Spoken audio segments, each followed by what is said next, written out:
Well, you might be wondering, what am I doing bashing off the road before the show's even started? Well, if you look carefully in front of us, we have found what looks to be 2 Nkahuma lionesses searching for the rest of the pride. We saw tracks and probably only followed the tracks for about 40 or 50 meters before we saw the 2 lionesses. My name is Brent Leo Smith, and I have the one, the only Batman on camera with me today. And very exciting to have Lioness on the property. It looks like they're searching for the rest of the pride, that they might have lost them with all the lion shenanigans going on at the moment. What has that female to the left seen? Look at her body language. Has she seen another lion, or has she seen something to eat? We can't really tell from where we are.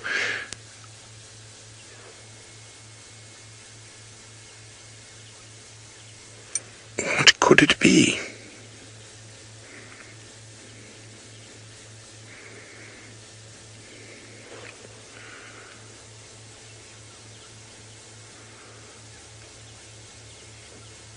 Oh, I can hear what sounds like elephants not too far away breaking branches. That's definitely not what's causing her to start stalking. As I say, could be other lions. You never know. There could be a poor unsuspecting steenbok. Oh, body language is still on the stalk. We can't make out anything. Ah, it's an impala ram, Craig. So if you come to the second lioness and go a little bit to the right, there, I saw an impala. There we go. You can just see them moving through the bush there. Now, they are both quite hungry, and of course, as I said, rutting season is a time for lions to take advantage of the madness that goes through the impala's mind. Now, sorry, I've just got to speak to Tax on the radio quickly.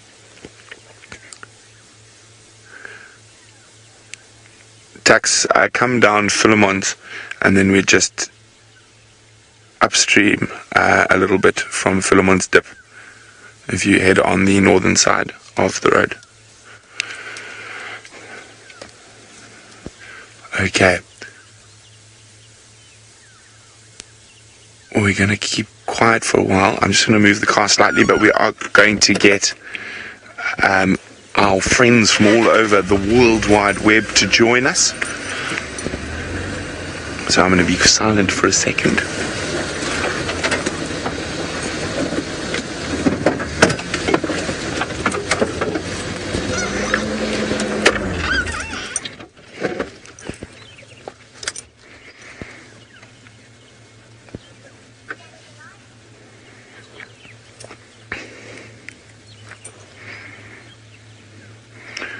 Okay, we welcome to the middle of the African bush where we've got 2 lionesses busy stalking an impala. We can't see the impala now, it's behind the thickets. Excuse me for a second, I'm just being on the game drive radio. Tax, they're stalking an impala. So I'm just talking to one of the other game drive vehicles who's also coming to enjoy these lions on the move. And lions are often very patient in the hunt. As you can see, she's sitting down, but they haven't started snorting the impala. There we go, there's the second lioness. Oh dear. I think that impala has spotted them and dashed off by their body language. Well, let's get a closer look. Tax, they are directly to your southwest, sorry. Sorry, just chatting on the game. My name's Brent, by the way. I've got my good friend Craig on camera. And let's get you a closer look at these lions. Now, as I said, a lot of lion hunts don't end successfully. They're only successful about 12% of the time. And the prey species out here have a huge array of defenses, from good hearing, good eyesight, good smell, to incredible speed, jumping ability to avoid these big cats. Of course, if they had a very high success rate, there'd be no impala left for any of them to eat.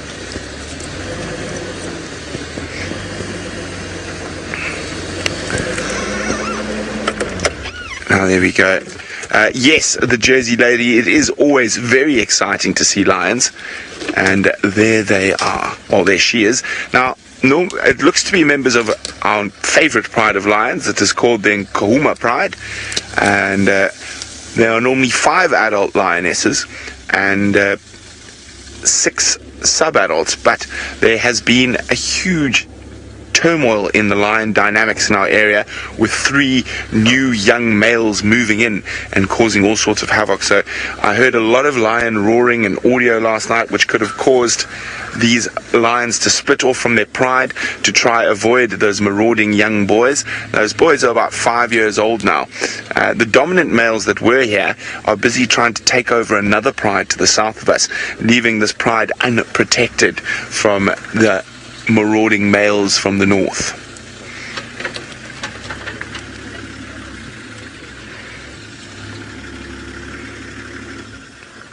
Now, up until they spotted that impala, it looks like they've been searching for the rest of the pride. They've had their noses to the ground. They've been sniffing as they go.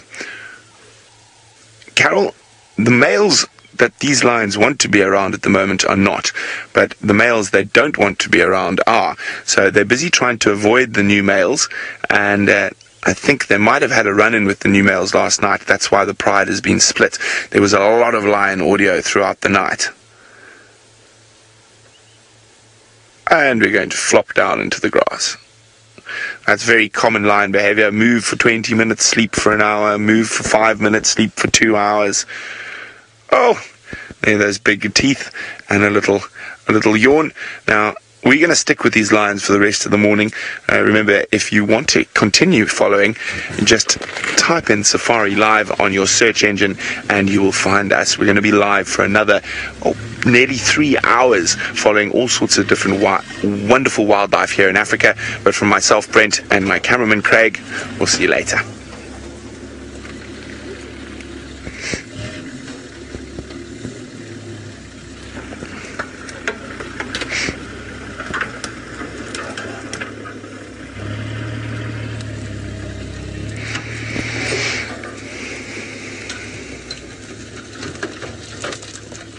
Okay, well, that impala didn't snort, so he might have just run off because of the rutting season. They run around like madmen, and the lions decided it probably wasn't worth their while to try and follow him. Now, I haven't actually had a good look at the lionesses just yet, but to see exactly who's who in the zoo.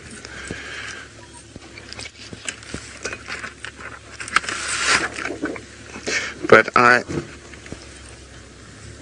think one is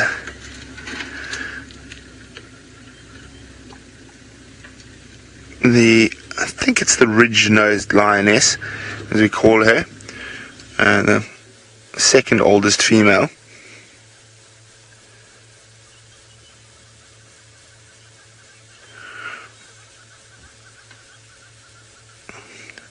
And I'm not sure who the other is. I haven't had a good look yet. Okay. Well, I'm going to sit here with the lions to see what they get up to next. In the meantime, let's send you over to Rolf to see if he's been able to find the gorgeous Thandi.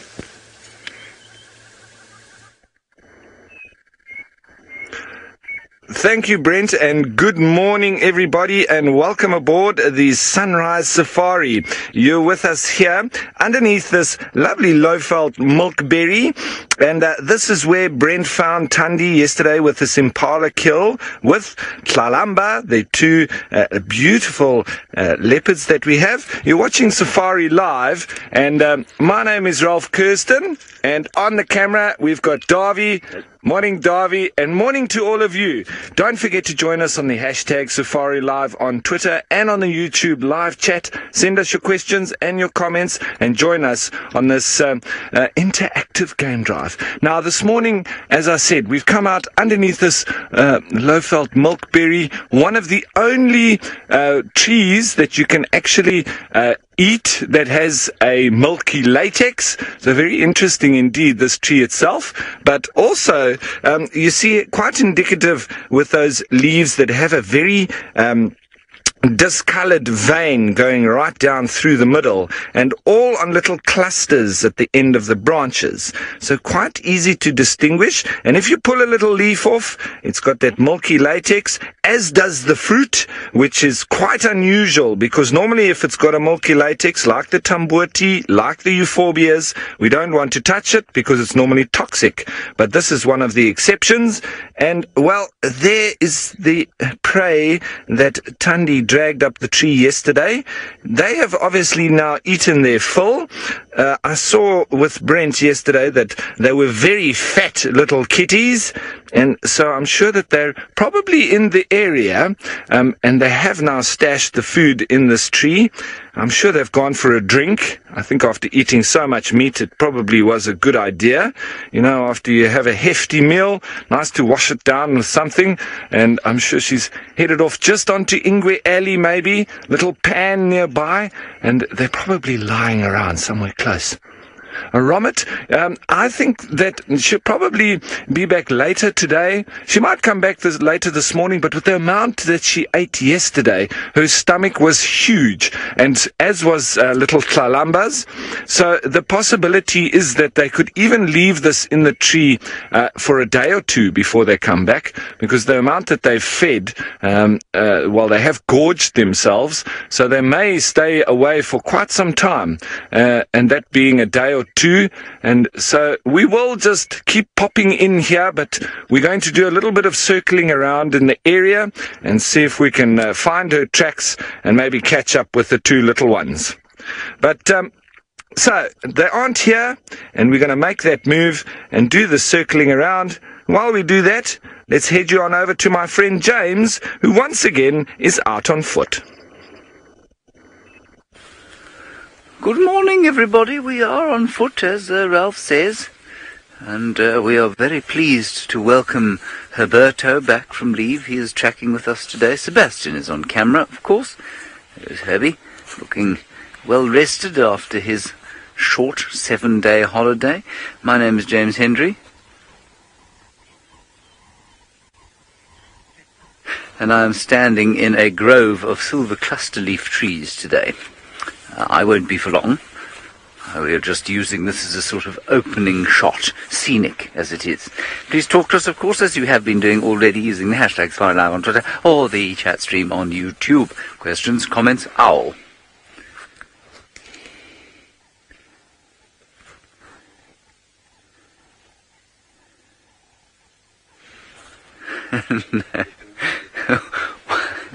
Was a white-faced owl that flew out of the tree and disappeared. Sorry about that, everybody. I forget what I was saying. I think I was just doing the questions and comments housekeeping part of the show. Anyway, our plan today is to head towards some elephants now. I didn't know that there were elephants here, but Herbie heard them calling earlier this morning, possibly shouting at the lions you've just been looking at. They're quite a distance from us now, probably about 800 meters or so, half a mile as the crow flies, so we're in no danger from them. And we're just going to see if we can't find the elephants in here. It's been a long time since we've had a decent elephant sighting on foot, so that's going to be our plan for the morning. We'll also try and pick up on any other tracks and any small bits and pieces that might take our fancy here in the grasslands or the woodlands of the Western Kruger National Park. You're making comments about my jacket, Romit, and you says it's my lucky jacket. Romit, I don't have a lucky jacket. I only have one jacket, and therefore I suppose this might be considered my lucky jacket, but this is my only jacket, and that's why I'm wearing it. I think much more entertaining than my jacket and discussions of its luck is the Lionesses.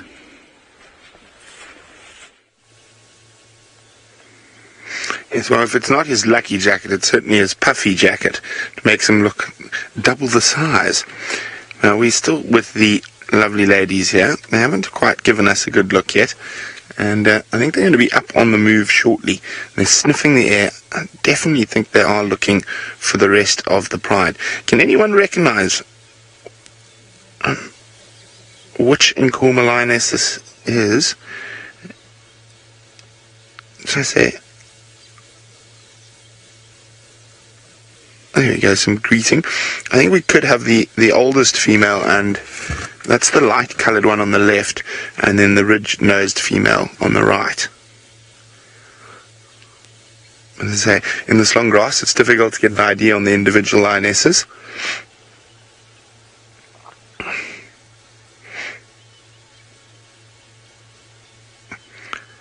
Now, one thing that could be a little bit worrying is if they continue on this line, they might head straight to where Thandi and Hlalamba have that kill in the tree. Let's hope the leopards are wide awake this morning.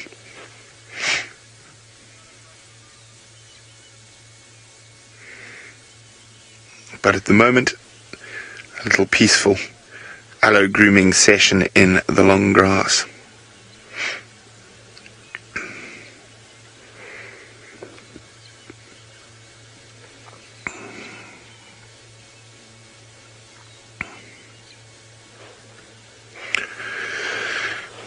Now, YT viewer, lions don't have that much planning that they would send out scouts ahead to recon the hunt. They are very much by sight predators or by sound predators. So they have to see something or hear something to pique their interest, and then all adult members of the pride will hunt. They definitely don't send out a reconnaissance team to survey what's ahead.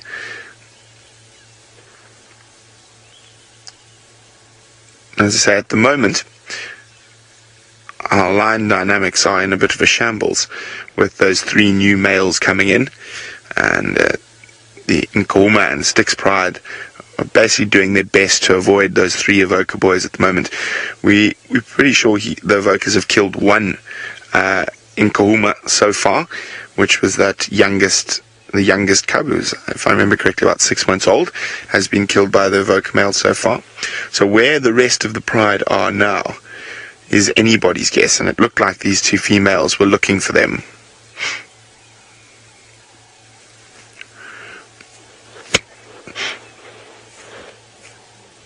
Now,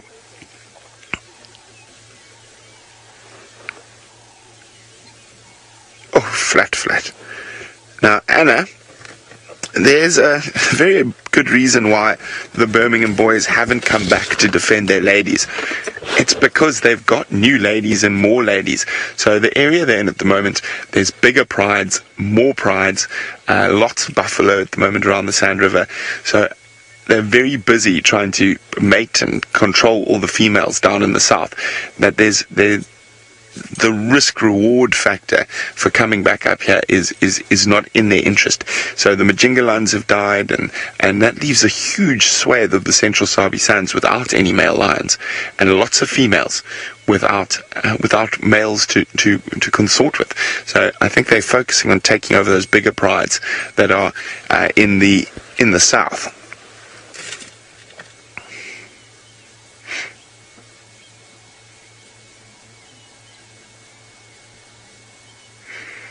It looks like they might have moved quite far overnight, and they're stopping for a quick snooze, but it is quite cool this morning, so they might get up and on the move again.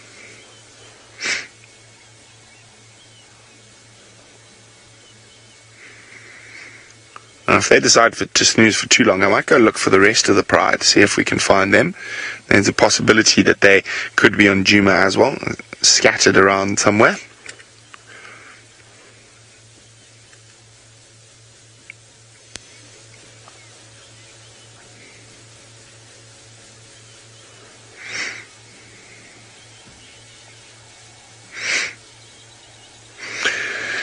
Now, because of the presence of the evoker males, Cobalt, it is going to be a little bit more difficult for these ladies to find the rest of the pride. So normally they would contact call and roar, and they'd be able to find the rest of the pride with ease. But now they're going to have to probably track them by scent and maybe soft contact calls only, because if they started roaring or making a noise, it would attract the attention of those male lions who would come charging in. So it is more difficult when they're trying to avoid male lions to find the rest of the pride than it would be when they have stable males in an area.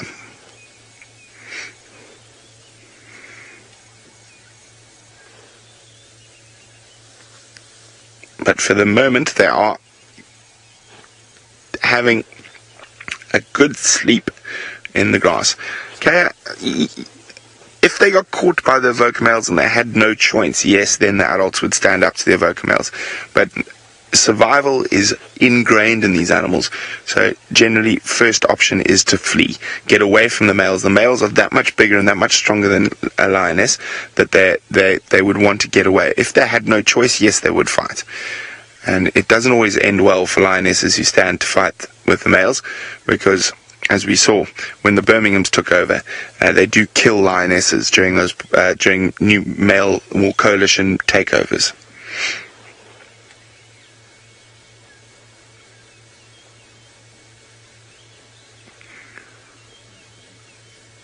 I'm just trying to think where the rest of the pride might be. These tracks came straight down Vuyatela access. We saw them just as we got to the edge of quarantine, so we didn't have to track for very far today. They are heading sort of southeast at the moment, or that has been their general direction since we've been with them, till they've obviously flopped down in the grass now. The rest of the pride could very easily be in the western sections of Djuma, or even the southern sections of Djuma.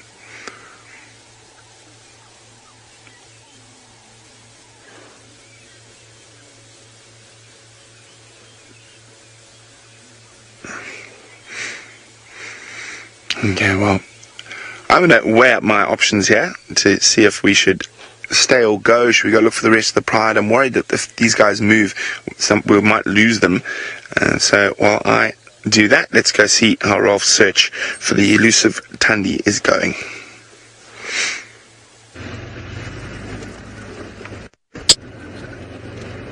Well, everyone, we have just left that impala kill in that milkberry, and we've continued on our way because we can't see any sign of Thandi and Tlalamba anywhere near there just yet. I've been looking to see if I can find any tracks. Lots of hyena tracks all around, a little bit of elephant activity as well. So maybe they've just gone off for a little drink and they're lying up nearby. If I'd have eaten so much as they had, I would be doing something exactly the same. But we'll give them a little break and we'll head on and see what else we can find. I know that Steve had a lovely encounter with the elephants yesterday evening. Maybe we'll catch up with some of them, find some giraffe maybe, and I'm really looking for a honey badger. I haven't seen one in a long time, and I saw some fresh tracks the other morning, so I'm really hoping that sometime soon I could see one. I think it was a little while before I came. Ooh, sorry, the gremlins are striking back a little bit. Maybe it's because I'm talking about honey badgers. I don't know, but sorry about that. Let's just head on here towards Treehouse Dam. Now, I know there was a sighting or two just a couple of days or a couple of weeks before I came back. I think Taylor and Brent, or Taylor or Brent, one of the two of them had a lovely sighting with... Alright, sorry everybody, I think the gremlins don't want me to talk about honey badgers. Let's head you on back to the team on foot. There's gremlins and their dislike of honey badgers. It's really very unfortunate. Okay, so we're at the top of a termite mound now, and you may notice that my voice has dropped slightly since last we spoke. I've taken off my lucky jacket and I am looking for elephants. We heard them down in here somewhere.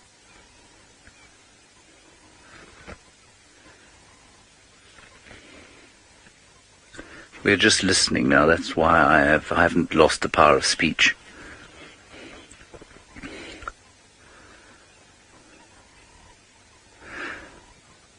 Now, while we're listening, what we're listening for is breaking branches and not language, Saskia. Elephant language is known as elephantese. You can do it at some of the universities in South Africa, but it's not a particularly commonly spoken, widely spoken language here. Complicated grammar, quite a lot like a mixture of Hungarian and Zulu. It's quite strange, really. That's the language that they speak. It's elephantese. Saskia, I'm obviously being fairly facetious. They don't really speak a dialect of Hungarian Zulu.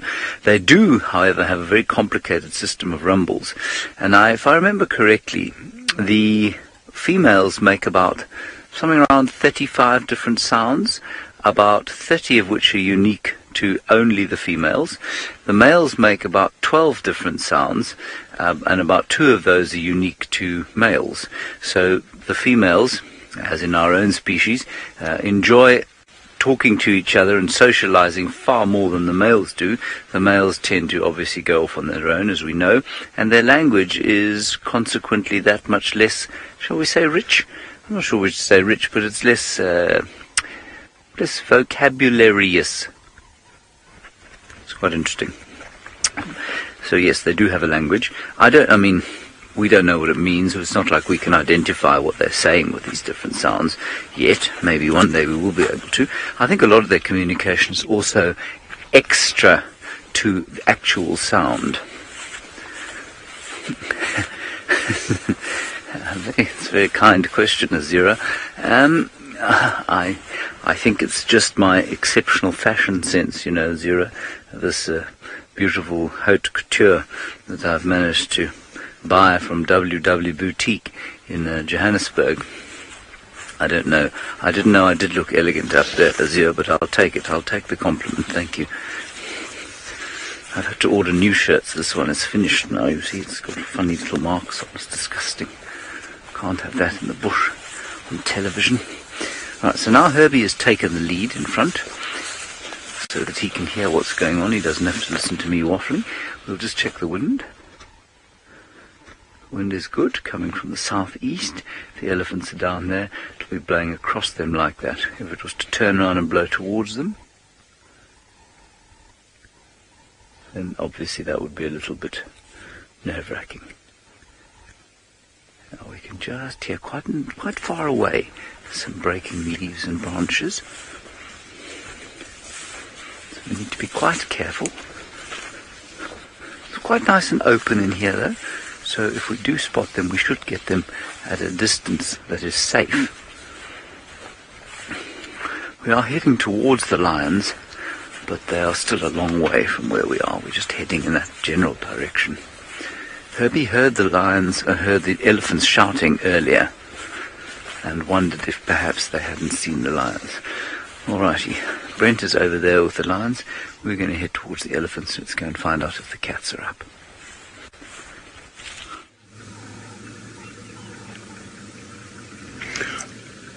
Okay guys, welcome back. I just got to talk to Tax, sorry, for a second. Negative, Nyama's still in the tree, but he said he couldn't see her, so maybe check from Jigga Jigga side at the Mati there. So Tax wants to go look for Tandi, so I was just giving him an update. But we're still with these very lazy lions in the grass, not doing much. Now I've heard a vehicle has headed off towards the west to see if they can find any other side of the Nkuhumas. I'm going to try and move around to the other side of these lazy lions.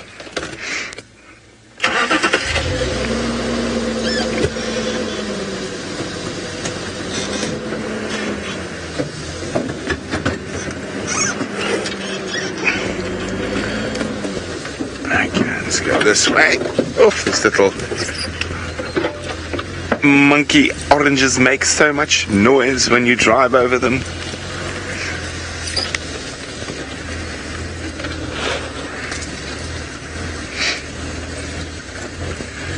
Now, male lions will move through vast areas, Song of Rain, but lionesses don't have that luxury because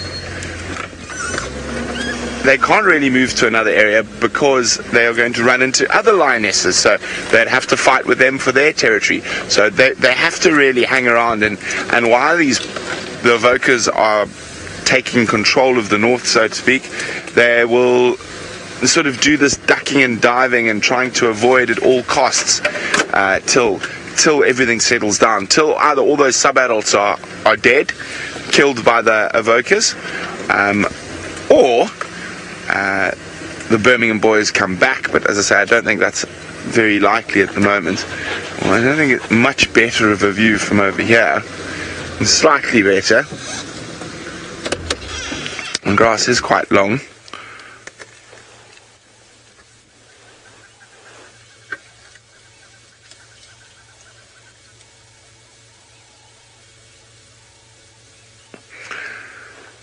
Tired kitties.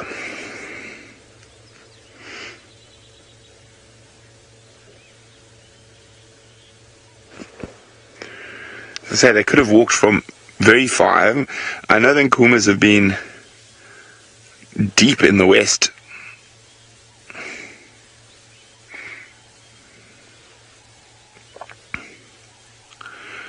Douglas, some of the sub-adults, well, the oldest of the sub-adults need to get about a year, maybe even a year and a half older to be safe from the evokers.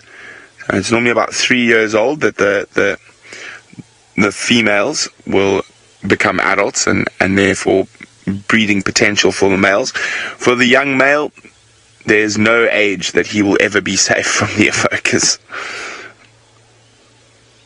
Unfortunately, that's the way it goes with male lions.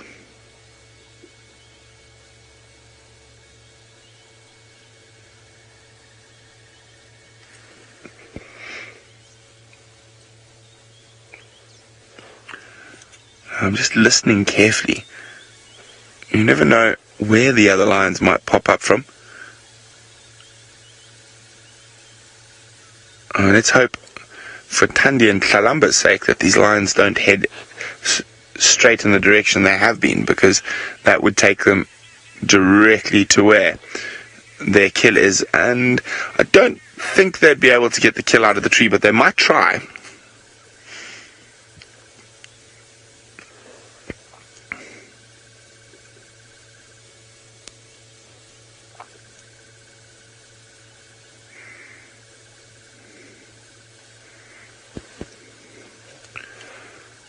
And it is a wonderfully still morning at the moment. Barely a breeze.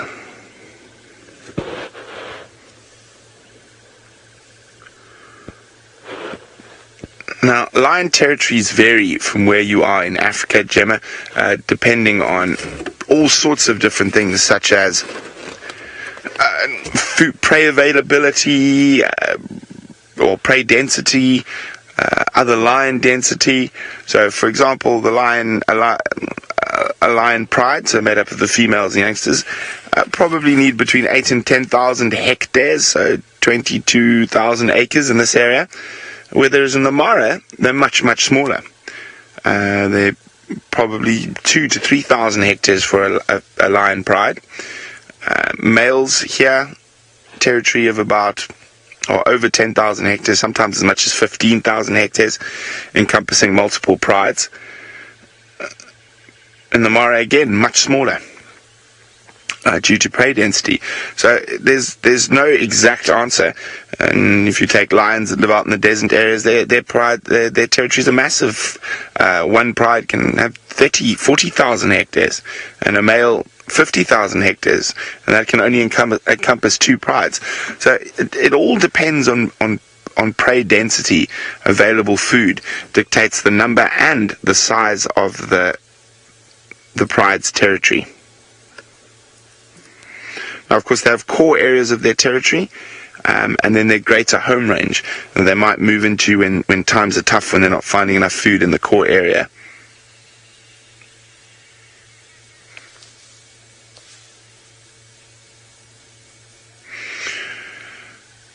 Okay, well, I'm going to wait here a little bit longer. In the meantime, I'm going to send you back to Rolf to see where he's off to next. Well, everybody, look at this sky that we're looking at the moment. Looks like a bit of cumulostratus, and it's really layered. It's probably the back end of that cold front that we had, and that's probably why we also had a little bit of rain yesterday, the last remaining part of that cold front. And we've come here to Twin Dams. Well, it's very quiet at the moment, but the ever-present blacksmith lapwings on the other side there. Remember, these are true ground birds. They've got 3 toes that are forward-facing. Excuse me. And, well, it's only the perching birds that have 1 toe at the back, which then enables them to be able to grab onto a branch. And if you've ever seen a lapwing trying to balance on a branch, you can see why he's not really adept at being a perching bird. True ground bird, they make their nests on the ground. Their eggs are very camouflaged, normally with lots of speckles. And the chicks are born precocial. They're not born, they hatch precocial, lots of feathers. Their eyes are open very quickly, and they're able to run within a matter of minutes. And that's to enable them to be able to survive and run and keep after their mom or dad. But most ground birds are precocial, if not all of them. They need to be, because as soon as they are hatched, they need to follow up quickly behind the adults, otherwise they'll get eaten. So most of the perching birds are also nesting birds. They normally make an elaborate nest, and their chicks are normally altricial as well. Excuse me, I don't know what's going on with my throat this morning. But, yes, so there's normally a correlation. Ground birds, normally precocial, meaning that the chicks are ready to go quite quickly, and perching birds and nesting birds, normally altricial, with their eyes being closed when they are hatched, normally little to no feathers, and almost helpless, so they need to be fed pretty much like humans. We are also altricial. Our babies would die very quickly if we didn't assist them and obviously nurse them for an extended period of time.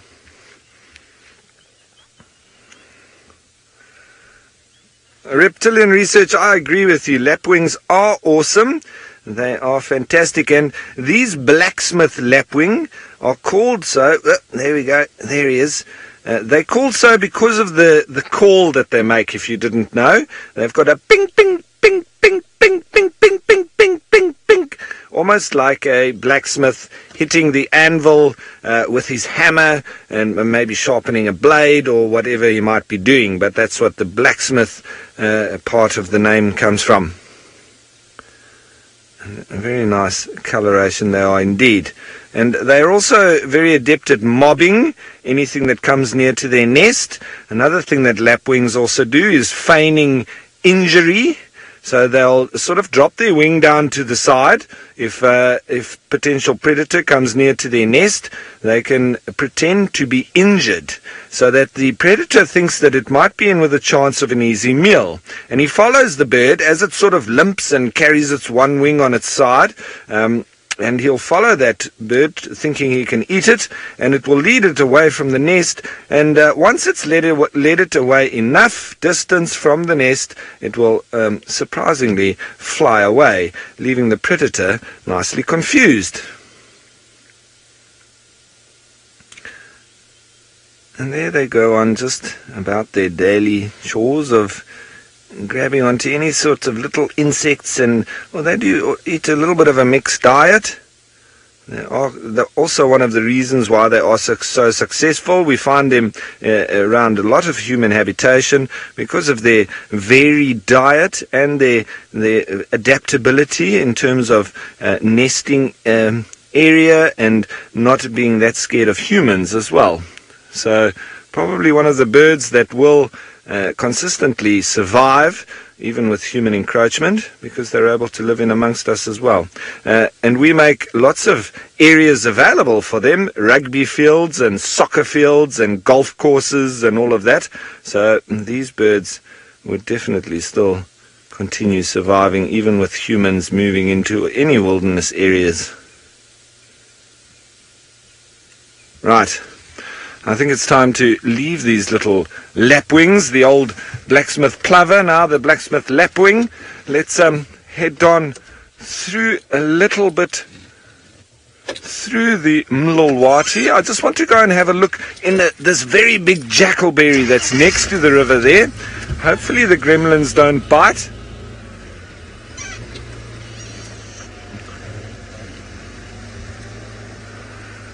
Pangolin, it seems to be that there isn't a distraction method common with most lapwings and plovers. It seems to be in that line of genetics that they, they're mostly ground birds, so it's tactic and probably evolved through them being ground birds, not being able to sort of leave their chicks just where they are in a safe haven where there's lots of thorns in a tree or whatever, and they're enclosed.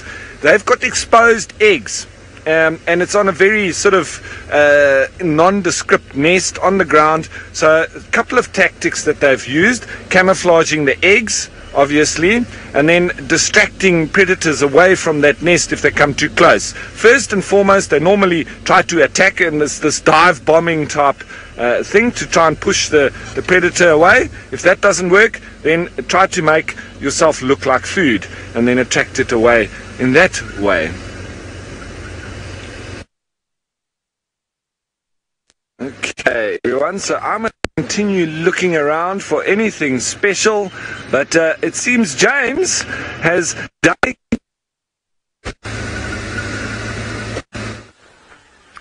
So we have had some luck here. We've got the elephants. It's quite a large herd spread out. I'm going to say about 15 or 16 animals. We are going to do a little unscheduled broadcast now, so I'm going to shut up for a second.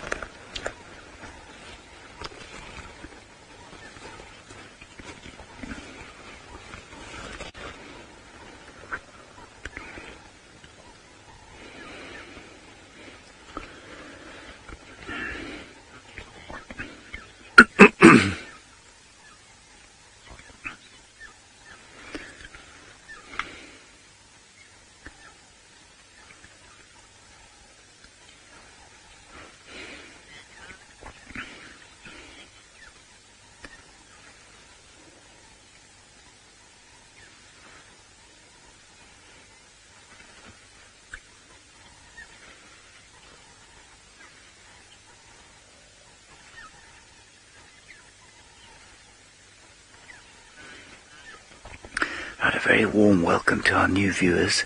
We're standing here in the Western Kruger National Park on foot with elephants. My name is James Henry, and you are welcome to send through any questions you would like to during what we call an unscheduled broadcast.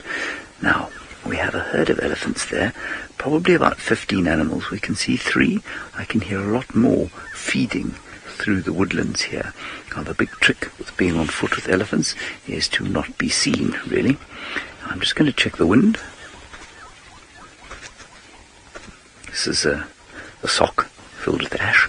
The wind is blowing from them to us, so we find there's the big bull. There's a massive bull elephant there. He's much bigger than all the others. Can you see him there, Seb?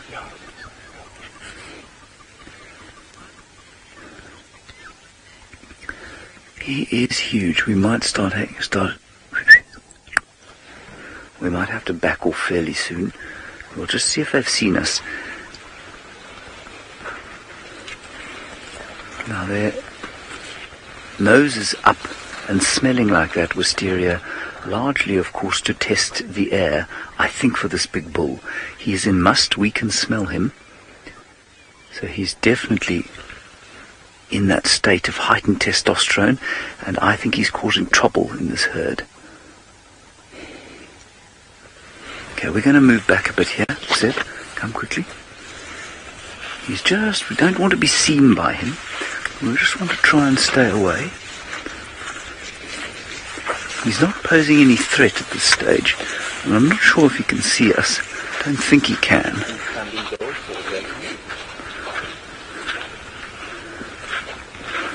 Okay, there's a termite mound just up ahead here we're going to go to. Paige, sorry, I missed your question. Can we have it again? There's the bull. Come over here. Let's have a look here. There we go. So we're in the Western Kruger National Park here, where there is a population of some 12,000 elephants. Absolutely, they remain in this park page. This is where they live. Now, they won't always be in this particular section of the reserve, but they are certainly always in the reserve. So we operate on about 2,500 acres or so. And the elephants are sometimes here and sometimes not. Now we're standing about, Kayleen, I'm going to say about 300 meters from them. No, not that far, about 150 meters or so. That's about 400 feet.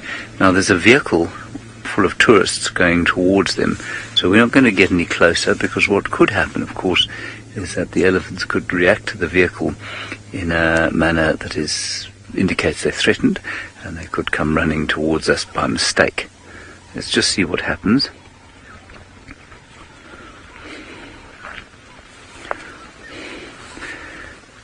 Now they have an enormous walking home range, the bulls. I mean, it can probably be up to about, I'd say, 100,000 acres at least.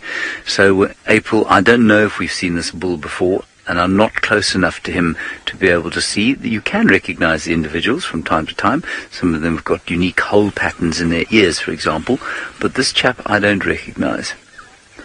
But that's because we're not very close to him.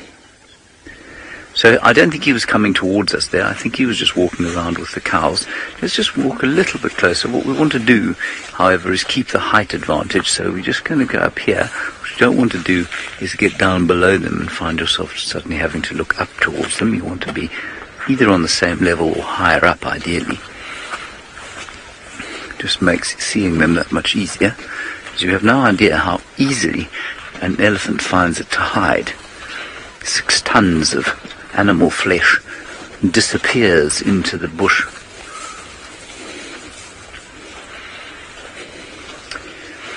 Young bull elephants, Carol, are quite curious. Young male animals generally are quite curious, seem to be more than the females. Females tend to be much more practical about life.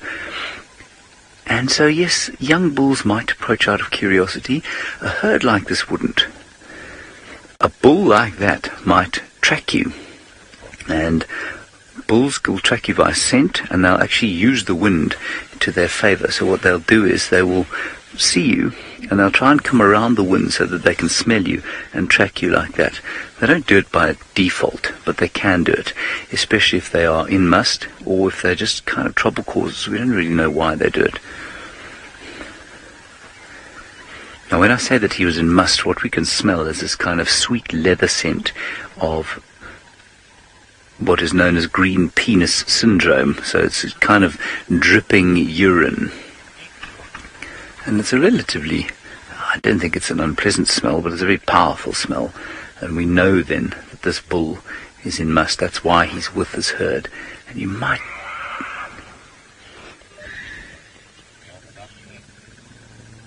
I don't know if you can hear that. There's a youngster screaming.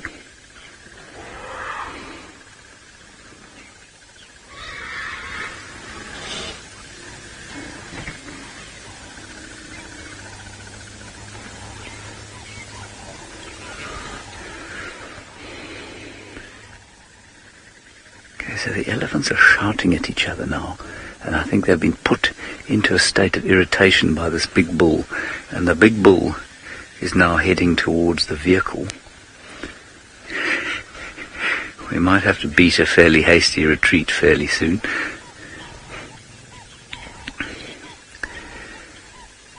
Now you can see the herd moved away from him as quickly as possible.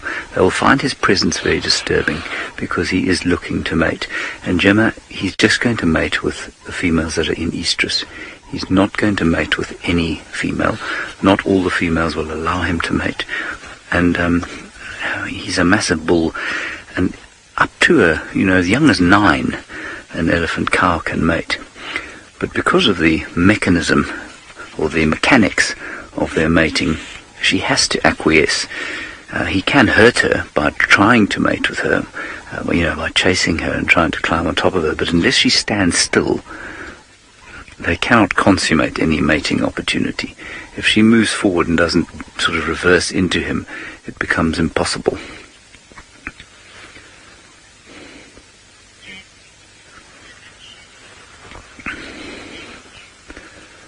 Alright, for those of you who've just joined us on whatever social media platform you're watching, we're going to close this unscheduled broadcast. If you want to carry on watching, just Google Safari Live and you will find us and these elephants and Brent and his lions, and Ralph's looking for leopards. So join us on Safari Live.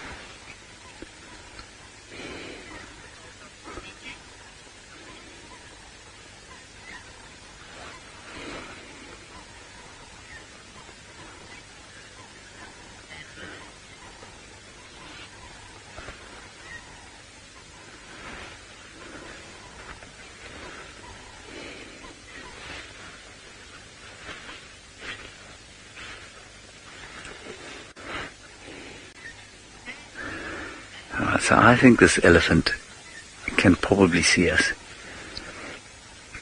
We're standing relatively out in the open now, but obviously Taxon and his guests are between us and him, and almost certainly his attention has been arrested by the vehicle, and now he's feeling that kind of irritated sense of testosterone-fueled, I don't know what it is. It's not anger, but it's definitely orneriness, irritation, basically. And so he doesn't really know. He wants that vehicle to go away, but he doesn't, because he quite likes having a bit of company around the place, and he enjoys being in the herd, but there's noise from some of the youngsters, and where's the female that's in estrus, and why do I feel so irritated all the time? I feel like I have a dreadful itch that I cannot scratch. That's what he's feeling right now.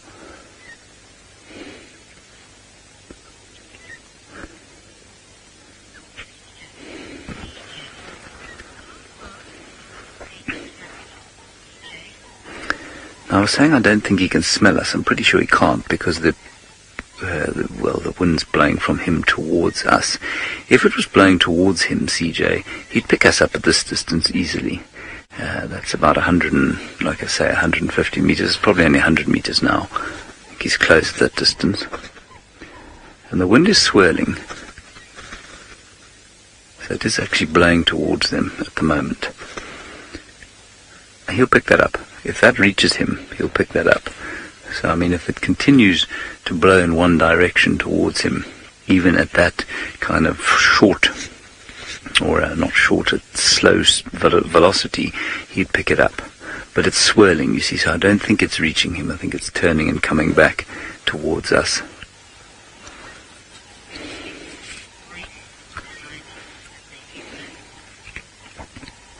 There he goes. I think he's going to go and find himself perhaps an estrus female, or just a quiet corner of the bush to be frustrated in alone. So I think it's a good time for us to get out of here.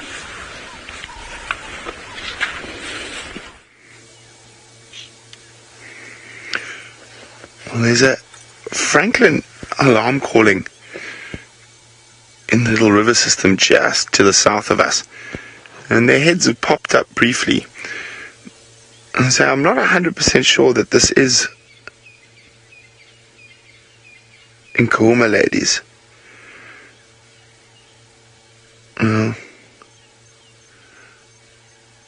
As I say, the line dynamics at the moment are completely up in the air. And the original reason I thought it was definitely Nkumas is they were scent marking on quarantine when I found them this morning.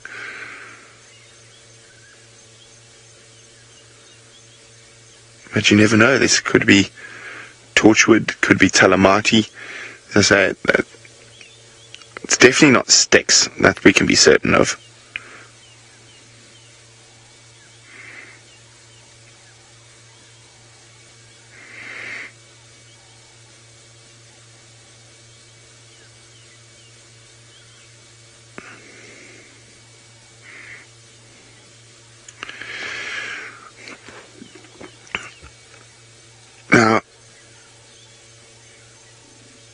it is far more difficult to tell the difference in lion pride Zep than it is in leopards and certainly other big cats. You look for distinguishing markings on the ears, on the face. Certain researchers will use whisker spots and also coloration on the inside of the mouth. Some of them have sort of blotches on their gums that are in dark colors. When they yawn, you can see them. But normally, when you spend a lot of time with a certain lion pride, you do start to notice certain things. But as I said, I'm not 100% sure, and I've spent a lot of time with the Nkuhumas over the years, that this is Nkuhuma lions. Torchwood pride, I don't know very well at all. I think I've seen them once. And Talamatis I've seen once. So it can be a little bit confusing sometimes, especially now where you've got this absolute pandemonium being caused by male lions coming in.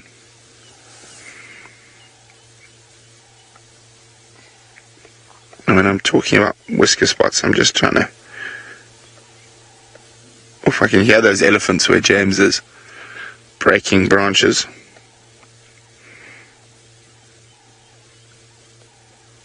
Let's see if I've got a decent...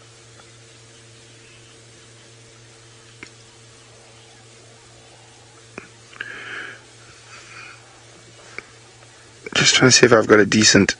I don't think I've got a lion... oh, there we go. No, that one's full of blood.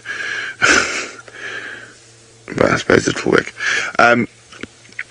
Pangolin, there is not that much variation in lion coats, of course, unless you get a leucistic white lion.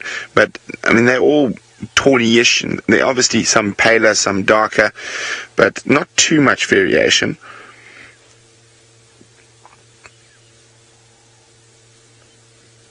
Now, when I'm talking about whisker spots, sorry, I don't have the greatest photo around. This one's full of blood. I've zoomed in a bit there. These are the whisker spots here.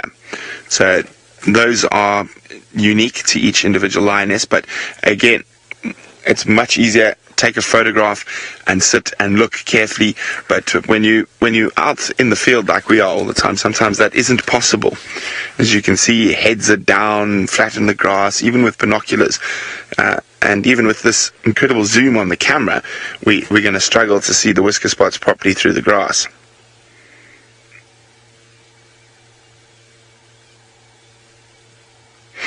It's a mystery. I was trying to think if I've heard of any random prides of lions in the last while. I haven't. But as I say, with the evokers chasing everyone up and down and around, you could have lions coming in from the Manyenetti. So it'd be very interesting to backtrack these lions, see whether they came from the north or the west or the south, or they didn't come from the south, but from the north or the west or the east. Whether they came from Buffelshoek Manyenetti side or they came from Sibambili side.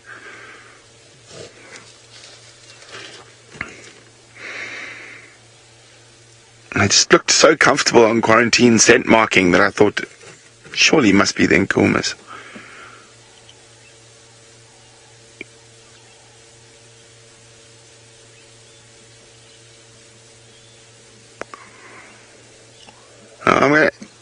I'm trying to decide. Why don't you guys decide for me? Should I go try to see where these lions have come from? It doesn't look like they're going to move much at all from now on.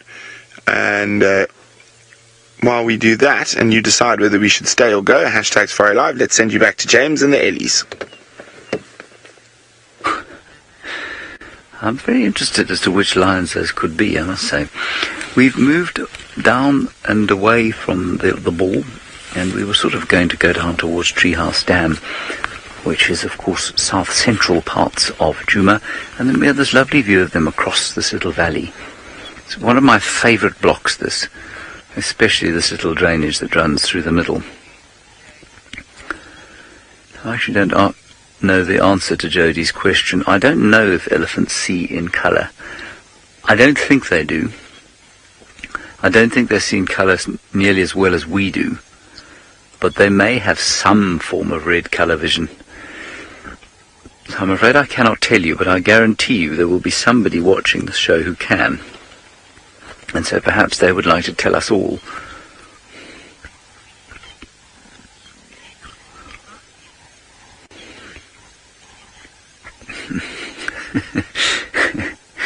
It's so lovely when they hit you with these questions that you can't answer all in a row.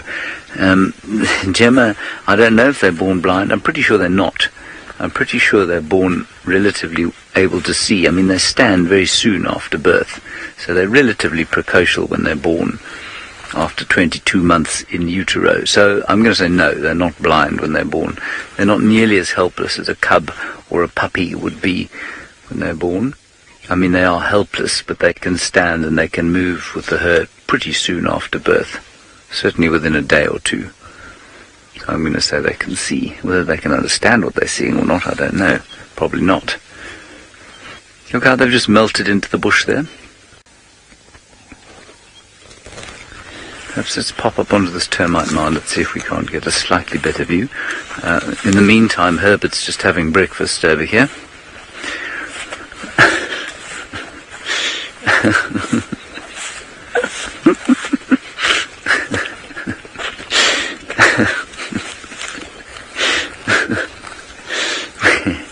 We do have some wonderful colours today, Mooney, and yes, I would agree that grey and green are the predominant ones that we have all around us. Grey skies, grey elephants, and lovely late green vegetation. But you can see, as you look out over this little valley, mini valley, shall we call it, micro valley, you can see that the grass is turning from its verdant summer green to a much more autumnal golden yellow. And that'll slowly turn to coppery brown as the dry season progresses. And it's always quite tempting to talk about the season, the winter season, as though it's already arrived, or the summer season, although it's already arrived, often sort of a month in advance. We're not quite into winter yet. I'd say we have another month or so, 3 weeks or so, until we're into that really cold winter period. And I use the term really cold advisedly, knowing that it actually doesn't really apply to here. Unless you're on the back of the Land Rover driving after wild dogs in midwinter, then it can feel pretty cold. And you still see them, oh yes, there we have them. Yeah. Just floating gently by. Grey ships on a sea of green and yellow and beige. Beige, what a colour. In fact, I promise never to use the term beige again when describing a colour in the wilderness. This is an insult to all colours, beige.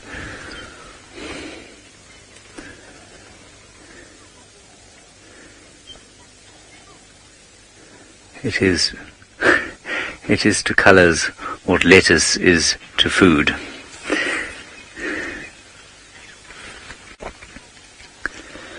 Righty, we're going to leave these eddies now, head down towards Treehouse Dam, and it sounds like Ralph has found one of his favourite animals. Could it be a badger? I don't know.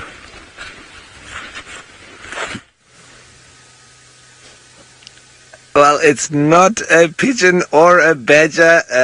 It's some of my favourite friends up front here. And this is right down near to where Thandi has that impala up in the tree. So these hyena have pulled in after we were here this morning, because we drove down this little two-track.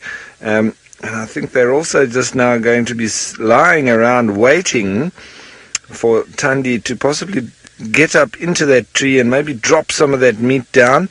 But we've got 1, 2, 3, 4... and I thought I possibly saw a fifth one a little bit further down. But all you hyena enthusiasts, let's try to maybe identify these hyenas here. Look, they all look rather large, so I would say it's a group of females. And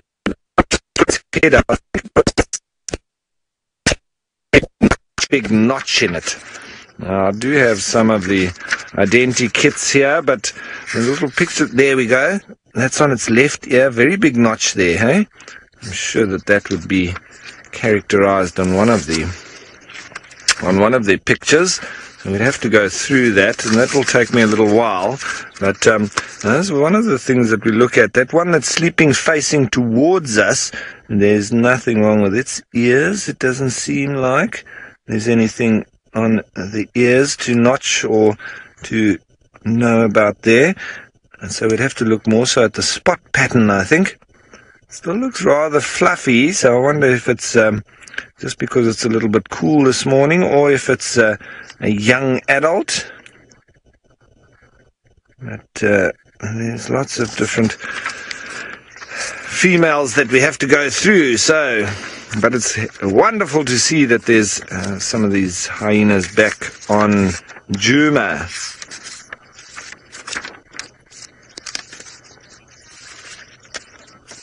Romet, well, I'm not quite sure if they look sad. I think maybe they're looking frustrated, I would say, because there's meat just over in that drainage line and they can't get to it. It must be really frustrating for them when they're around leopard kills. I think they're quite irritated too, because I think they would love to have a piece. They're probably quite hungry, as hyenas always are, and they can't get to that meat. So, sad, frustrated, irritated, I'd say maybe all of them. And sad also because they can't get to the food. Yeah. Rebecca says they're going to start getting hangry. Yes, hungry and angry. Angry, hungry. Well, I think hyenas are always like that. Wouldn't you say? I think I can smell them. There's a little bit of a carcassy smell. Cody, well... she definitely will risk coming back. And just off to our right here, there's a kudu sneaking through the thicket. And I'm hoping it's just over there, Davy. You might struggle to see it. It's quite camouflage. Where that apple leaf is, that very thin tree just off on the right there. Yes, and it's just sneaking through the thickets. It might in a minute give us a booming bark. I'm hoping for that. I hope that she spots one of the leopards and not the hyena, because if you know what you're doing when you're walking in the bush or when you're driving around here, you know that kudu and Impala barks are the ones to listen out for, because when they bark, it's normally for lion or leopard. As I think this kudu now has spotted these hyena. Let's see if she gives off a bark. And you'll hear it. It's one of the loudest sounds in the bush, and that is comparable with lion roars and leopard rasping as well. If she had to give a bark now, you're going to know about it. It's going to boom through this whole area here, and it can travel many kilometers as well. Now we've got another one, hyena, that's sitting up, so we're just waiting to see if that kudu does give us a lovely booming bark.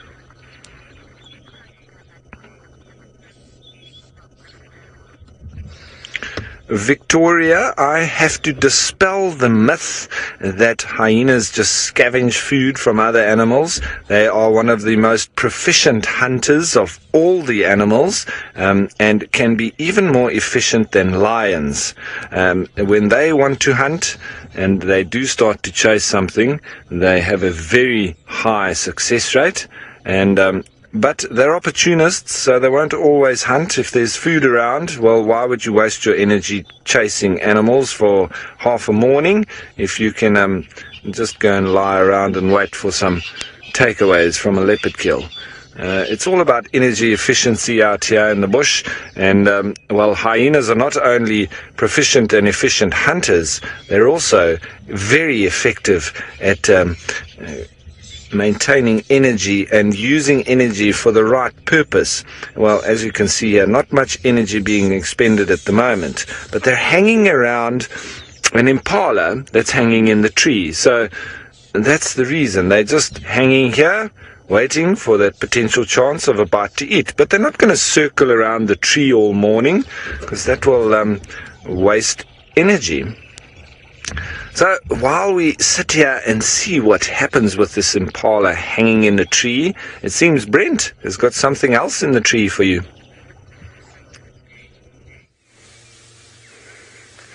Well, it's very, very cool. It's not something we see too often. It is a basilia in the transition phase from its adult plumage, or from its sub-adult brown plumage into its adult plumage. So you can see that. It looks a bit funny. And he's got the red on the feet and the face, but he doesn't quite have those striking markings yet. So he's still busy losing his, or her, difficult to tell from here. And this looks like it's got something. Or no, it's just having a head scratch. Look at that.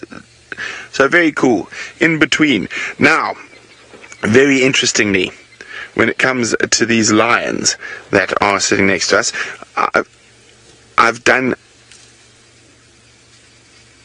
some research on them, and I've got hold of some guys in the west and whatnot. The whole Nkahuma pride is on the Londolozi's boundary, so these are not Nkahuma lions. Taxon just said the tracks are coming in from around Sydney's, so they are possibly Talamati lions or possibly Torchwood lions. And having only seen those pride once, it's going to be quite difficult to tell. So, unknown pride for now.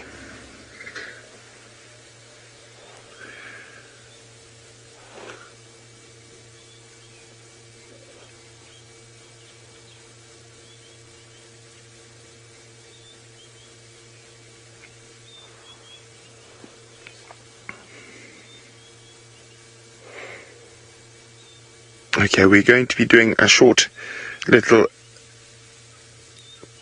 broadcast. So I'm going to be quiet while they do their soundy thingies.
Okay, well, we're going to leave these lionesses for now and see what else we can find, but we'll probably come back and check on them later in the drive.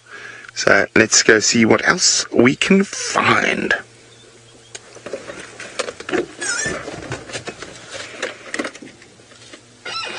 And while we do that, let's go see if Tundi makes an appearance in that tree with the impala and Ralph. Well, thanks, Brent. And we are watching this kudu because the kudu is watching the hyena and then keeps looking out over across this drainage line towards where that impala is in the tree. And I'm sure that she's going to help us to find where Tundi and Hlalamba are hiding. She's looking exactly in the right direction. And I'm just waiting for that booming bark, like I was saying earlier. As soon as she does that, it is guaranteed that we've found where the two of them are, and they're in the direct vicinity, just across. And I'm sure she's looking over there suspiciously because there's a leopard or two lying there. Kudu, make no mistake, Kudu and Nyala always, it's a perfect giveaway. You know, sometimes impala, squirrels, guinea fowl, they can lead you on a wild goose chase, but not Nyala and Kudu. In my experience, I've never been wrong. Well, they have never been wrong, in fact, when I've followed up on their barks. but she's not quite sure just yet. She keeps on looking over at the hyena, not too worried about them, but obviously moving off, but doesn't give that bark. See, and I think her suspicious nature across the drainage line, I don't think that she's actually spotted the leopard, and that's why she's just moving off. So because she's suspicious, but she hasn't given the bark. If she had have seen them for sure and she had have known it for sure, she would have barked. But these hyena still lazing around, just hanging around, waiting to see. See, they also keep looking out over there, but they're probably looking at the food, longingly, droolingly, just wishing they could climb that tree and get to that impala.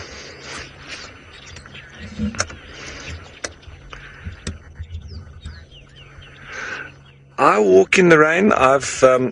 And that's not me walking in the rain. That's one of the followers that's asking a question. I have seen probably about 4 or 5 hyena kills in my life, and mostly up in Namibia, where in some areas they're actually the apex predator, above lions. Lions scavenge off the hyenas in parts of the northwestern section of Namibia, Damaraland and Kakaland. The hyenas go out and hunt, and once they've got something and they're lying around like this, like Thandi is, with, just having stashed that impala in the tree. Well, hyena can't do that, but they're lying around like this, fat bellies, and the lions then come in and scavenge off them. And so that's where the roles have been reversed.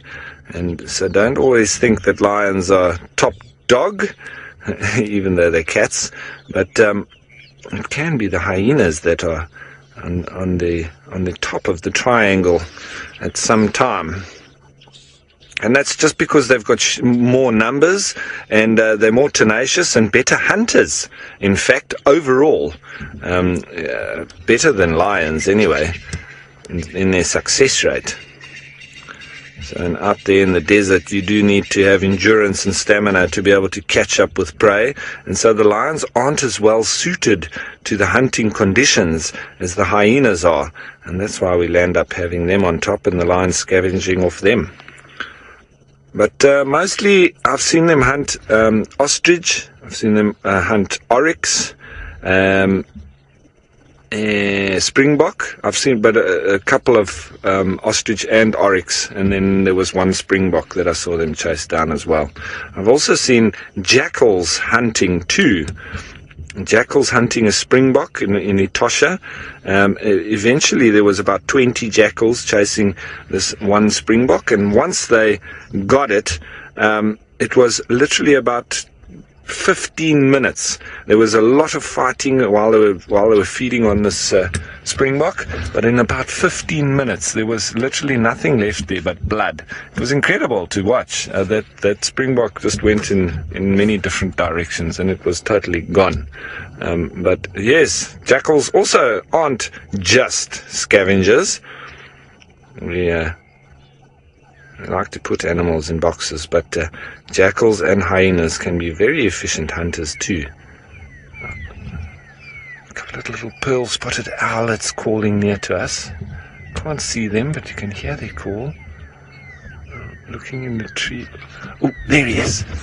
There he is. It's on this close branch here. Davy, yeah. Oh. But you see, there's the thick one that's closest to us, and then this thinner one that's even closer. He's just on that branch over there. A little bit up. A little bit to your left. Okay, go in there. Go in, go in, go in. A little bit left. Oh no, that's just the branch. Or is it? No, that's not him. I thought that was him. Damn it, that's where he was calling from. He's around there somewhere.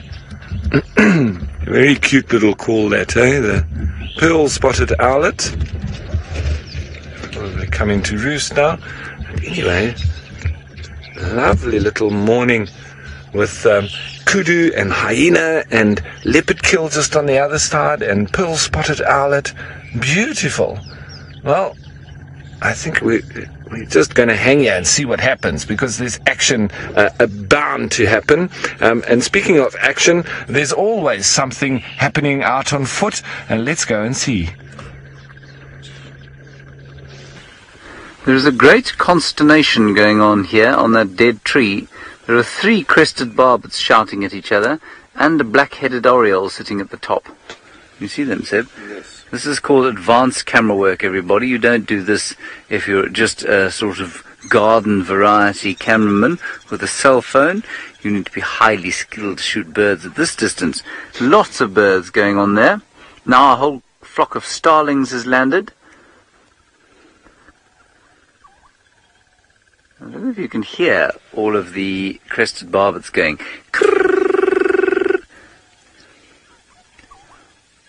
all around us. They don't sound like that, really. And the liquid call of the oriole giving his sort of, how can we liken it? Ooh, sound of elephants shouting.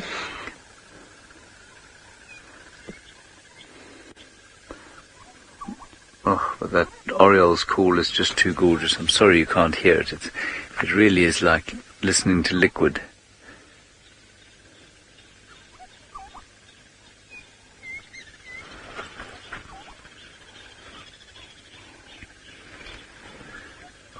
Stunning morning out, as Ralph says. I hope that leopard pitches up, because I find it strange that she'd left a kill there. I think probably what's happened is that there's so little space to drive around where the kill is. She's probably lying exactly where she was lying yesterday when we couldn't see her anymore. Fantastic. Okay, let's carry on. We're heading down towards the pans here on the southern boundary, and then we'll probably branch off towards Treehouse Dam and see if we can't find Hosana's tracks, or if Thandi has left that kill her tracks.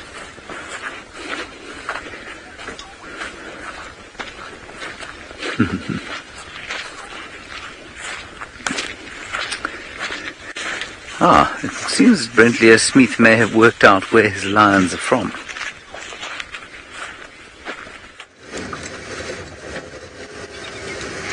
Well, not exactly. I know what direction they came from. They came from the north, so most likely they could be Talamati lionesses, and it makes me wonder whether the Avoca boys are up in that area, and that's why they've run down here.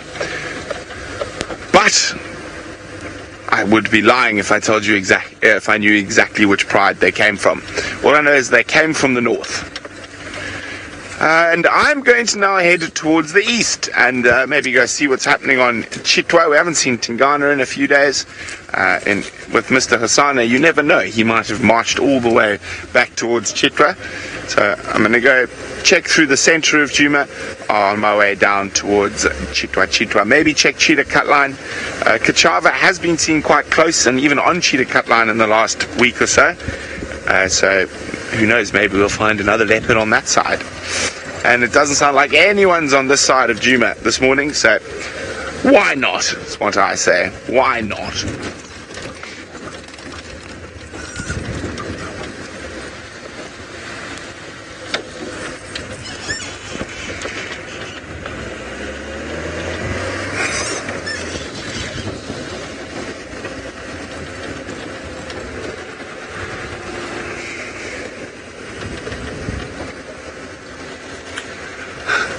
Now, Blake, no, the reserve will not bring in more prey for the predators.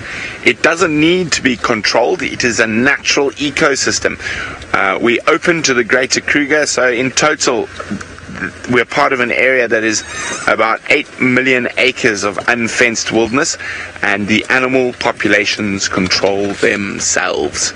So the lions eat their impala and the wildebeest and the zebras, and the wildebeest and the zebras breed every year, and lions kill lions kill leopards, leopards kill leopards, hyenas kill lions, lions kill hyenas. So it's a completely natural ecosystem that everything is interconnected. So his guinea fowl suddenly just started alarming like mad, and that impala is also staring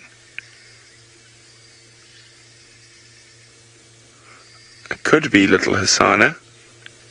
Squirrels as well. Let's go have a closer look. Wait, hang on. What says it? Binoculars.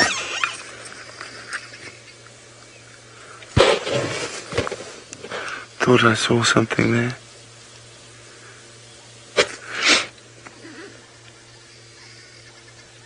Okay, I'm just going to turn around. And it's just squirrels and guinea fowl I'm calling. Of course, it could be a slender mongoose, or it could be a bird of prey. I'm not seeing a bird of prey. It could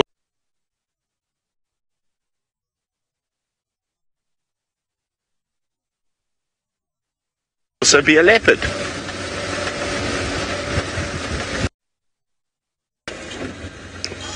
We're going to go.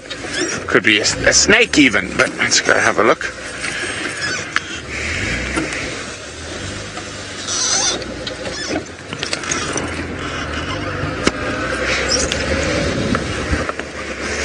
Bouncy bounce.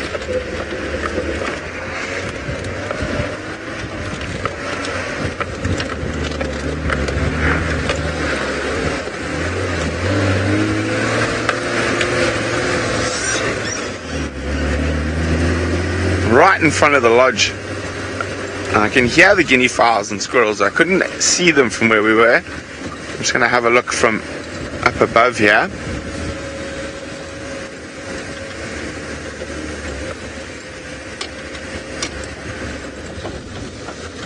Impala's still staring.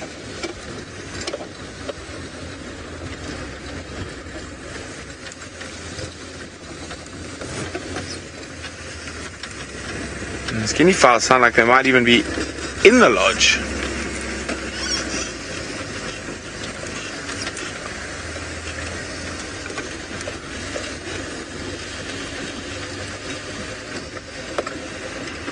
Now, it wouldn't be impossible to have Hyena in the lodge.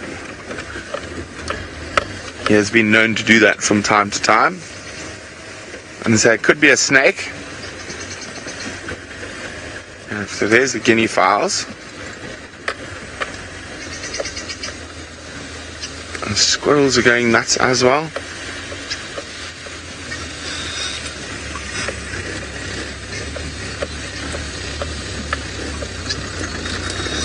What have you guys found here?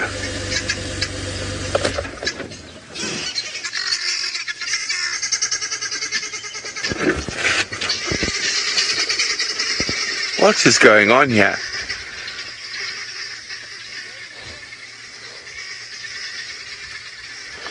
What is going on?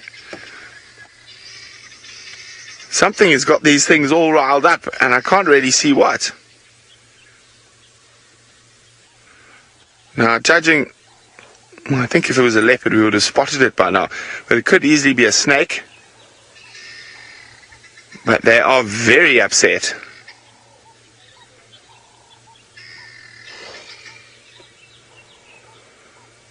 Impala is still staring up this way. Now, I'm sure that Impala is reacting to the squirrel and guinea fowl alarm calls. I don't see anything. Very interesting.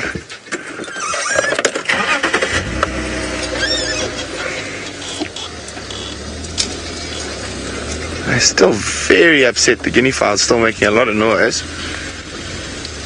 Let's just try from back here.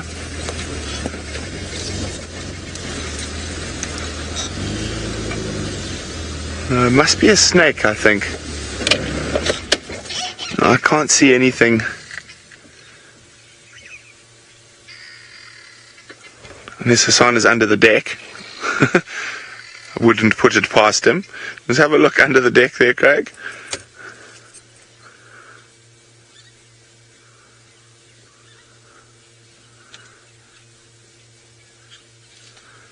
No, can't find anything. Okay, let's continue on our original plans. While we do that, let's send you to James, who's found himself at a small watering hole, except this one doesn't serve apple juice. No, this one doesn't, unfortunately, serve apple juice. Right, here we are at a pan, a nostalgic pan for me. This is where I last saw Shongile. And for those of you who want to know who Shongile is, she was the sister of Hosanna, who Brent was thinking was around there, so just over 2 years old she would have been. And we had her on foot in that little thicket over there. And she walked out, and we followed her, all three of us. It was me and Herbie, and I think it was Liam on camera. And we followed her as she caught a tortoise and ate that. And we followed her all the way to Treehouse Dam, which is not far from here. So that was my little nostalgic autumn memory. That's my nostalgic autumn memory look. Over here, I have some wildlife, though. Sebastian, if I could prevail upon you to come around I think you better come around, otherwise it's going to be difficult for you. Because they are very small, these pieces of wildlife here, Seb. You could come through the pan, of course, but then your feet are going to get wet. And I fear me, your Gallic, your irascible Gallic temper might get the better of you. All righty, come over here. We have got a collection of sedges and grasses, and they are being set upon by drop-tailed ants. Now, in fact, it's only one species that's being eaten by the drop-tailed ants, and I think it's a grass species. You see an ant there, Seb? I've got one. There's one there. Each one of these grass stalks has got a drop-tailed ant on it, and I don't know what exactly they're going for. Now, they're called dropped-tailed ants because, unsurprisingly, their tails are altogether now dropped, that's correct, towards the ground, or towards wherever they're walking. See that? You've got this chap here. And I've got one, yeah. This fellow is probably the best one at the moment. Yeah. Now, I don't know, like I said, I don't know what they're eating, so I'm just going to try and break off a piece of this grass and see if I can't see some aphids, perhaps, that they're after.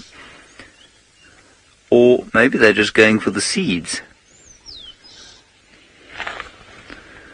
Let me look. Oh no, that's what they're going for. They're preying. They're preying on these little mites. See the little arachnid there? Can you see that little sort of reddish thing? I think I should probably, let me break another stalk and then I'll be able to point it out to you. Sorry Seb, I'm making this very difficult for you. Okay, so I'm going to point there. Can you see? Yeah, I think I can. That is a little aphid, I think. An aphid is an arachnid, if I'm not deeply mistaken. There, now as the sun comes out, you can see it moving. And I'm sure that's what these ants are hunting. Yeah. But how cool is that?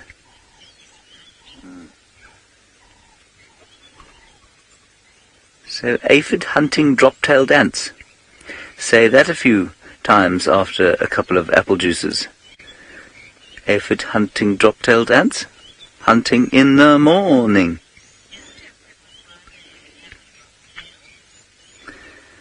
Now, I think this question comes from the final control room, and I actually, there must be, but I don't know what it is. You say, what is the purpose of the dropped tail? I don't actually know.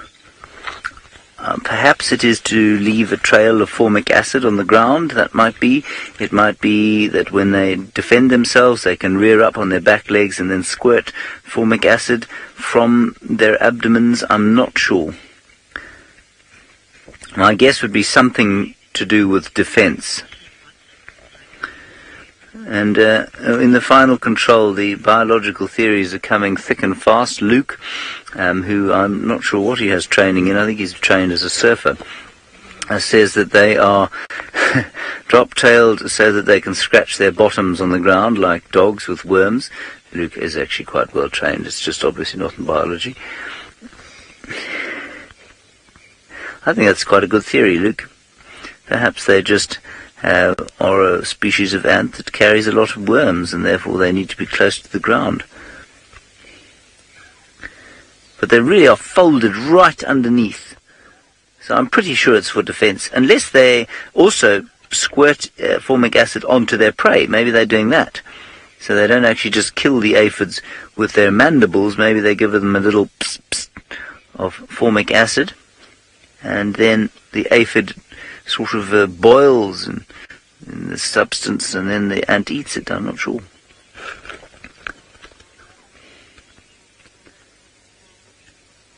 I'm trying to actually see one catch an aphid. That would be good. They all seem to be doing rather a lot of hunting and not very much catching. I am assuming that these are carnivorous, so I'm pretty sure that's what they are. Right, now I'm pleased to say that Ralph Kirsten is back on the trail of Tundi. We're going to walk into that area and see if we can't give them a hand.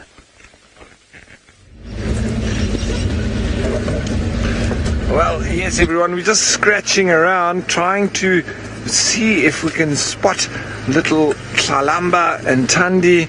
I was getting my hopes up because I thought if those hyenas are around, maybe they would have gone back up into that milkberry where the impala is.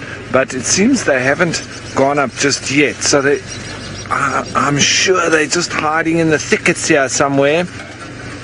So we're just slowly moving around, just seeing if we can see a tail flick or a leg or a little ear flick.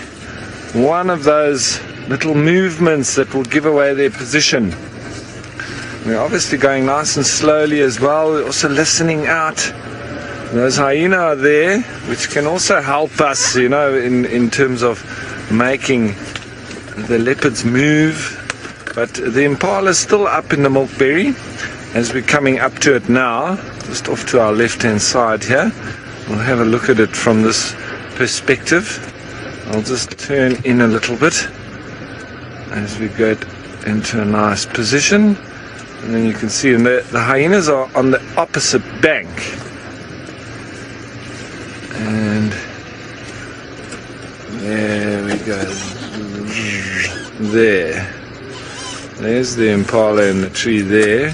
There's a hyena directly below it now. There's the impala. And straight below is walking a hyena. It's going past. There it is. Just see its head now poking out. If I move a little bit forward, Davy, you might see it better. But it might turn around.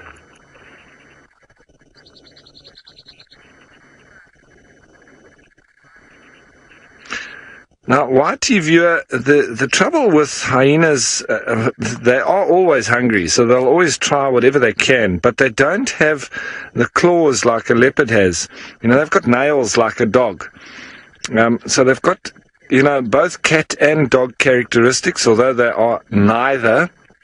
They are probably closer to the cats, but they have very bad climbing capability, so they cannot get up that tree, and that's why the leopard has taken it up there, and that's why they are very frustrated walking around the bottom, because there is no way for them to get up that tree. They can try all they like, they're just going to fall out of that tree all day.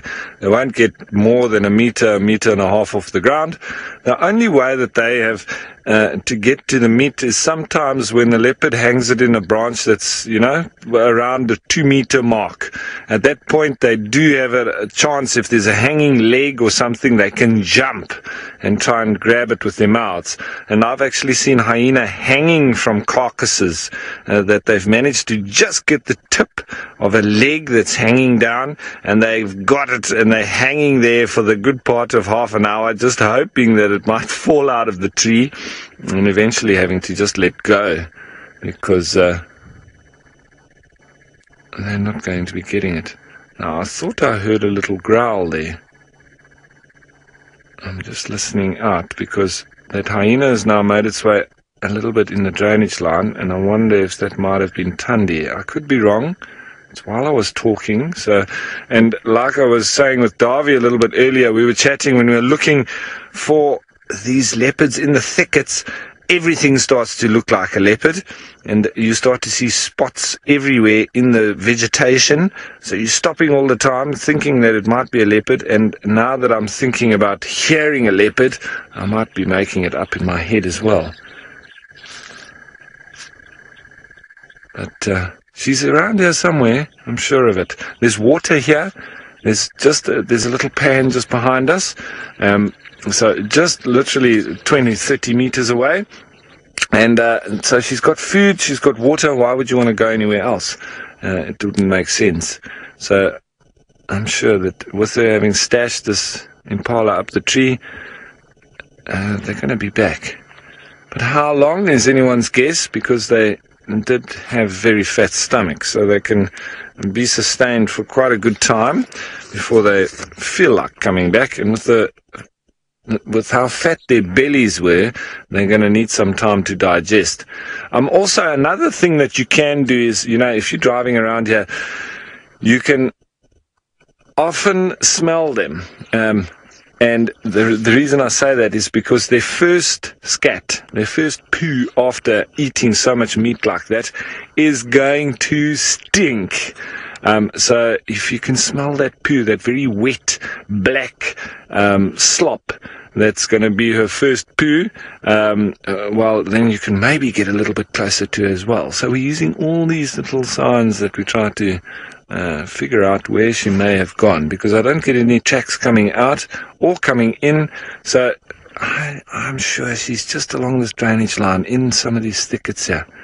But it's exciting that the hyena have also pulled in now.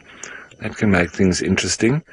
But, well, for the time being, the leopards are quite content, I think. And so it's a waiting game.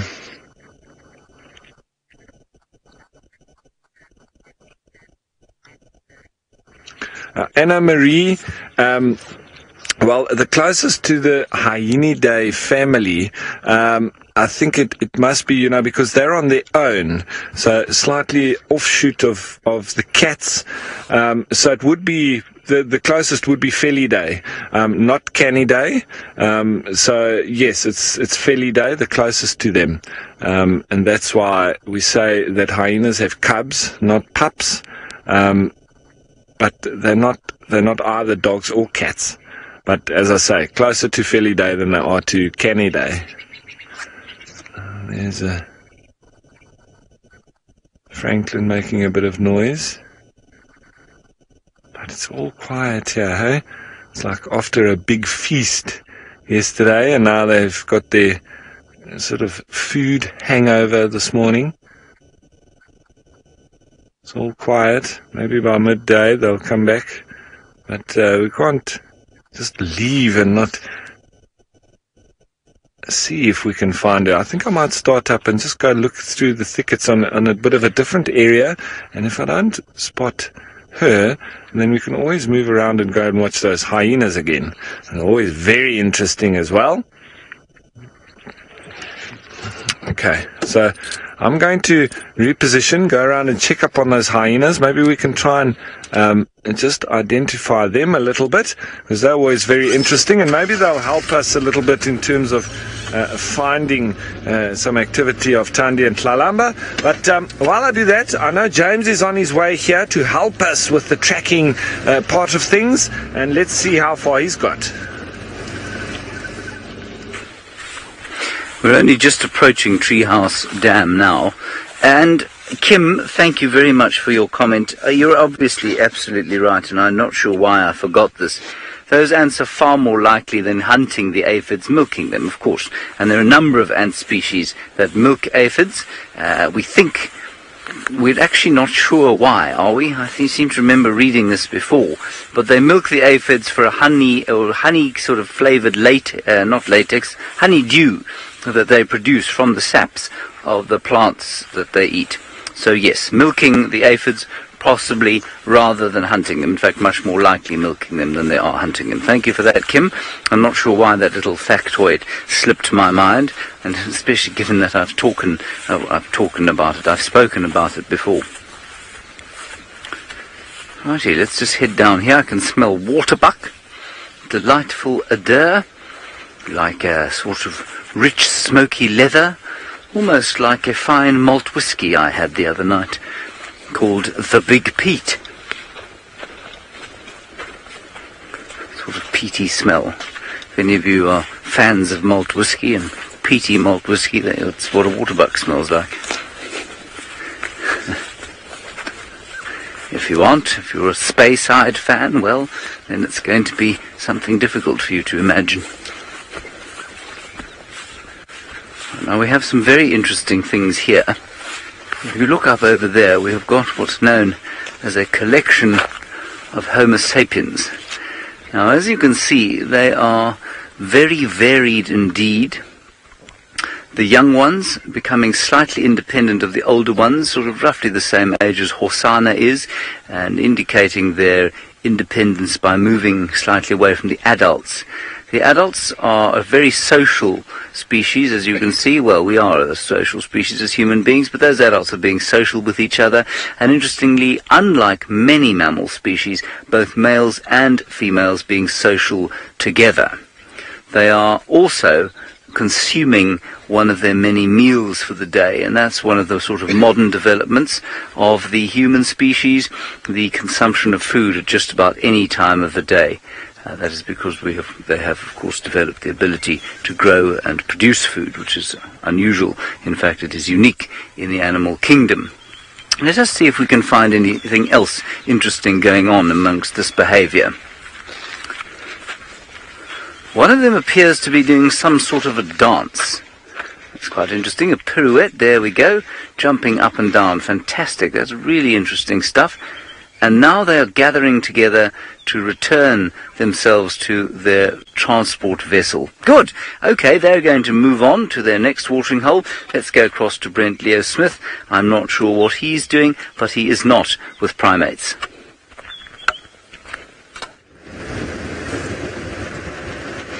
No, I'm not. Craig and I are still heading towards Chitwa slowly. Lots and lots of hyena tracks up and down here. We're near Twin Dams at the moment. I'll just make sure there's no Hosanna track in amongst all the hyena. Doesn't look like it. I'm going to see what's happening on Chitwa.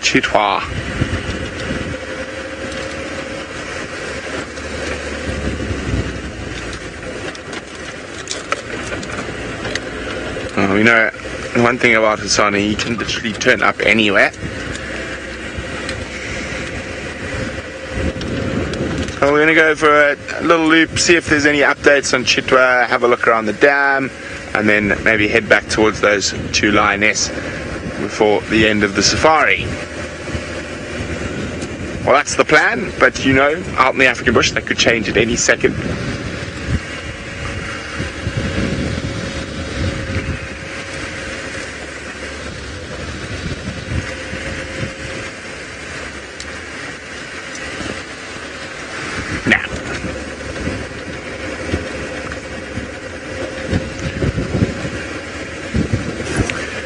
Now, well, Romit, they don't really move away from their father's territory because they don't know who their fathers are. Female leopards will mate with multiple males, all convincing them that they're the father. But from his mother's territory, male leopards have been recorded dispersing as far as 500 kilometers. But normally it's between 60 to 80 kilometers. It all just depends on the leopard densities of the area that young male's got to move through. Now, Hukamuri was seen at Crocodile Bridge, and that's a huge distance from here. I think about over 100 kilometers as the crow flies that way. So it all depends, yeah. And we've got Quarantine, who didn't even disperse 20 kilometers to the eastern side of the reserve. So it all depends on what other males are around, what pressures about from other male leopards. Will all depend on how far the male leopards will disperse. Hosanna, who knows how far he's going to go.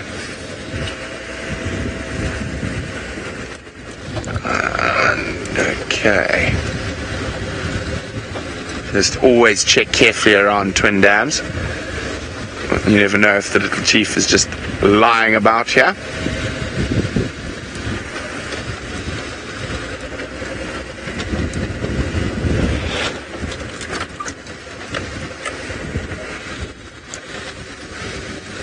Doesn't look like it today, unfortunately. where's my radio? I just want to put it onto on the Eastern channel, so I'm just going to be on the radio for a second, seeing if there are any updates in the East. While we do that, let's go back to Ralph, who's waiting patiently for Tundi to make an appearance, but the scavengers are still there.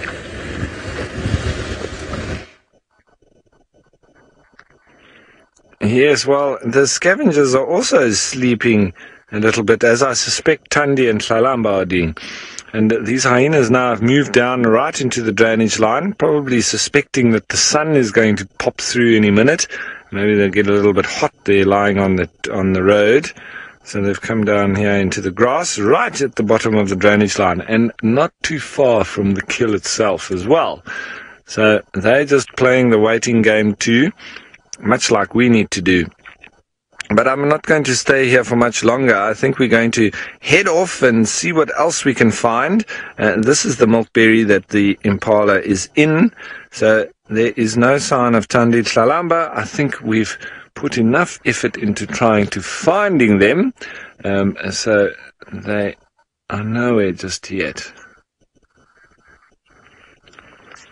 Heidi, well, hyenas can also go for a few days depending on how much meat they've eaten. If they've eaten or had themselves a very good meal, they can go, even up to a week, 5-7 days, if they gorge themselves. I saw in the Masai Mara where a hyena ate pretty much a massive warthog all on its own in one sitting. And it looked like it was going to explode, but it still pretended like it was hungry with the other ones, probably in the idea that if it didn't look like it was hungry, the other ones would maybe think that they were going to eat it, because it was full of warthog, so they could have had 2 meals in one. But no, hyenas, yeah, it all depends on what they've eaten, how much they've eaten, and then they can go for a number of days after that without eating. Now, this hyena and the other ones that we saw doesn't look like they've eaten any time in the last day or two, at least. And if they have, it's been something small. So they look like they could have a feed, and which is why they're obviously hanging around this impala that's in the tree. And it's always a good thing to do that, because no matter how good Tundi is, while she's feeding on that impala, there's definitely going to be the odd scrap and piece of meat that falls on the ground. And eventually there'll also be the remains of the full carcass as well. Hopefully if she drops it onto the ground when she's finished, and then they'll have some food available. So it's a good idea for them to hang around. But, well, I think it's time for us to head on off and see if we can find some other cats, maybe that are mobile. Maybe let's go and look in the area of Shudulu and Hukumuri, where they've been hanging around on that Rebecca's Road up towards Impala Plains, and where I last saw Shudulu. I'm going to go and have a look there in those quarry thickets and so on. So I think that's the idea for now, and we'll maybe come back here just before the end of drive. And the idea why I'm also going to move off is because James is on his way here, and maybe he can pick up a little bit on the tracks of Tundi and Tlalamba a little bit easier while he's on foot. And so while I try to get out of this little drainage line here, let's get over to him and see how he's going on. Righty, everybody, we are going to go into that area there and see if we can't find some tracks. We have had reports of a male leopard trackers around there as well, so perhaps they had a little altercation, but I would imagine the male would have gone there, and as Hukumuri called, was unaware of the kill, and that's why Tundi and Tlalamba left. If you want to know why I was laughing when you came to us, it's because we like to start these segments with a bit of movement, so whereas as the director's about to link, you'll just take 2 steps forward, so we walk into it and I greet you like that, as opposed to standing dead still when you come to me and then starting walking. It's a sort of subtle thing, but it's quite difficult sometimes to predict when the presenter's going to link, and so that time I was doing this and then going back,